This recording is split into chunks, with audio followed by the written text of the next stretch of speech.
அவசர அவசரமாக ஓட்டையும் நடையுமாக அந்த ஒத்தையடி பாதையில் வரும் மாரியப்பனை கண்டு ஒதுங்கி நின்ற பழனி மாரியப்பனை பார்த்து, என்னடா மாறி, ஓட்டமும் நடையுமா, எங்கடா போற என்று கேட்டான். இதற்கு நடந்தபடியே பதில் சொன்ன மாரியப்பன் தன் மனைவி காமாட்சி பிரசவ வலியால் துடிப்பதாகவும் அவளை மருத்துவமனையில் சேர்ப்பதற்கு கையில் பணம் இல்லாததால் கோவிந்தனிடம் கடன் வாங்க செல்வதுமாக கூறிய மாரியப்பன் சாட்சி கையெழுத்துக்கு பழனியை வருமாறு கூப்பிட்டான். நிலைமையை அறிந்து பழனியும் கோவிந்தன் வீட்டுக்கு நடையை கட்டினான். தூரத்தில் இருவர் தன் வீடு நோக்கி வருவதை வெற்றிலையில் சுண்ணாம்பு தடவியபடியே கவனித்த கோவிந்தன் பணப்பையையும் பத்திரத்தாளையும் கையில் எடுத்து கொடைவள்ளலாய் தயாராயிருந்தான். வாடா மாறி என்று கோவிந்தன் சொல்லி முடிப்பதற்குள் தன் நிலைமையை சொல்லி முடித்தான் மாரியப்பன். எவ்வளவுடா வேணும் என்று கோவிந்தன் கேட்க, என்னிடம் இருக்கிறதே அந்த 100 கோழி விவசாய நிலம் தான், அதை அடமானமா வச்சுக்கிட்டு எவ்வளவு தரலாம் என்று கேட்டான் மாரியப்பன். அதற்கு பதில் கூறிய கோவிந்தன், பணம் இன்னைக்கு வரும், நாளைக்கு போகும், ஆனா உசுறு அதுவும் ரெட்டை உசுருடா மாறி, இந்த பேப்பர்ல கை நாட்டு வையி, சாட்சிக்கு இந்த பழனி பயலையும் வைக்க சொல்லு என்று வெத்து பத்திரத்தாளை நீட்டினான் கோவிந்தன். அவசர அவசரமாக கைரேகையை வைத்துவிட்டு 50,000 ரூபாய் கட்டி வாங்கிக் கொண்டு நன்றியோடு பெருமூச்சு விட்டு வீட்டை நோக்கி விரைந்து செல்ல ஆரம்பித்தார் மாரியப்பன்.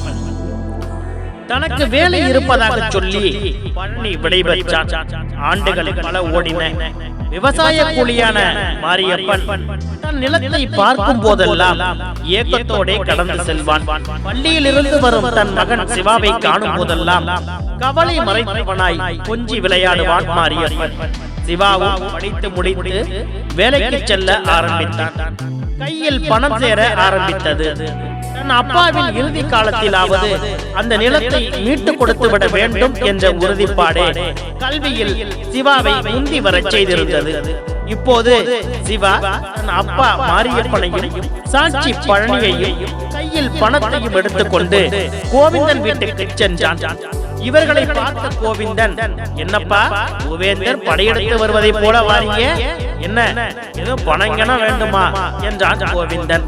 அதற்கு சிவா, இல்லைங்க ஐயா என்ற பணிவான குரலில், எங்கள் நிலத்தை மீட்க வந்துள்ளோம், இந்தாங்க பணம் என்று நீட்டினான்.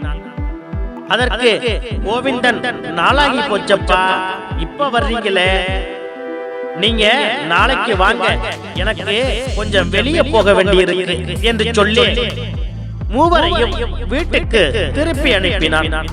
இப்படியே ஆண்டுகள் 2.5 உருண்டோடின. கோவிந்தனின் எண்ணத்தை புரிந்து கொண்ட சிவா நீதிமன்றம் சென்று வழக்கு தொடுத்தான்.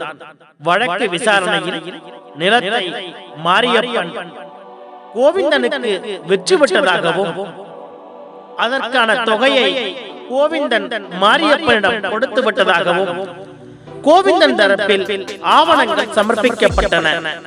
ஆனால் அது அத்தனையையும் தான் கற்ற கல்வியின் துணை கொண்டு தவிடு பொடியாகி நிலத்தை மீட்டான் சிவா.